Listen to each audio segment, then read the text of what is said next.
Hi, I'm Erika Tapalla, multimedia reporter for Inquirer.net. Good afternoon, Mr. Wolfensohn. You cited that that the world can no longer be seen as a nation or as a world that could be divided by rich and poor, north, south, east, and west, but a four-speed world, divisible by steadily growing high-income economies, rapidly growing economies, unpredictable erratic economies, and stagnant retrogressive economies.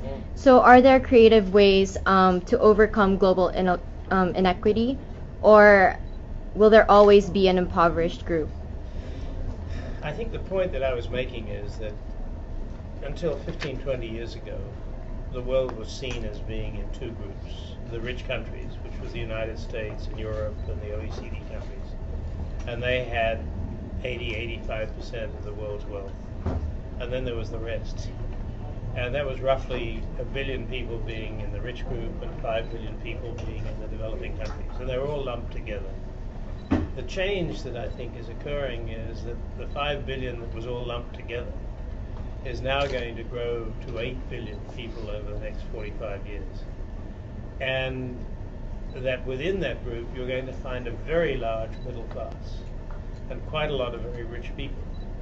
And so the middle class and the rich people are no longer in that first group. There are now many more in the second group. That's in India and in China and in parts of Asia, and a few in Latin America and very, very few in Africa. And so the thing that is surprising is that the level of poverty that exists in the world is still very great.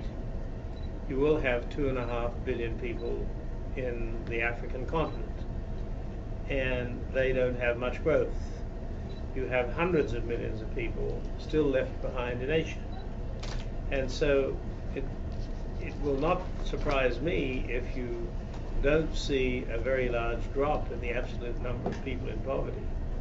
But there will be a large increase in the number of people that are in the middle class and better off. Now what that leads me to think is that unless we do something now to make sure that we can address the question of poverty, you have a high risk of conflict because people who are poor are no longer uninformed. They can see it on television, they can see it through wind-up radios, many of them have got earpieces when you go out into the country and so on. And so I think that we shouldn't wait 20 years to try and address that question. I think you address it now, at the same time as you address also the questions of the environment. These are two issues that you can't put off for 10 years or 20 years. And the problem is that they're not issues that gain a lot of attention in political debates. In the United States at the moment, there's not a lot of attention paid to environment. Some question paid to poverty, but we tend to ignore those two issues. So how can the impoverished countries and nations address these issues without relying on global aid, for instance? Well, I think they can get global aid and they can spend it wisely.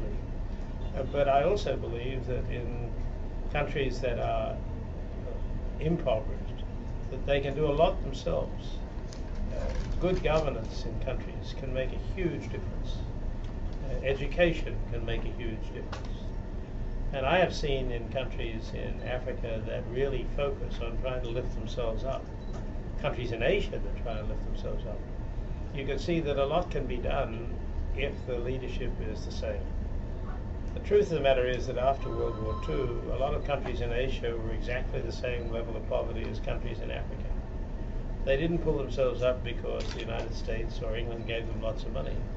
They got themselves organized, they educated the people, and they pulled themselves up themselves.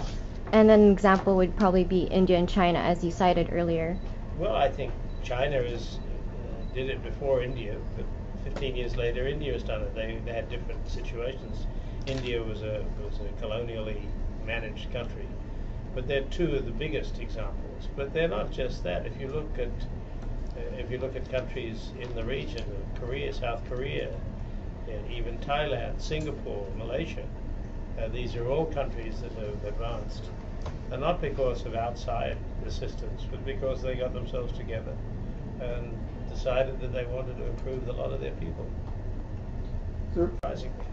Mr. Wolfensohn, last Yeah. question. Do you think that, given that the world change is the only constant thing in this world, that only the key players and the key roles reshuffle? So what I'm driving at is that global equity is actually unattainable. It's just that at different times, different people drive at first speed.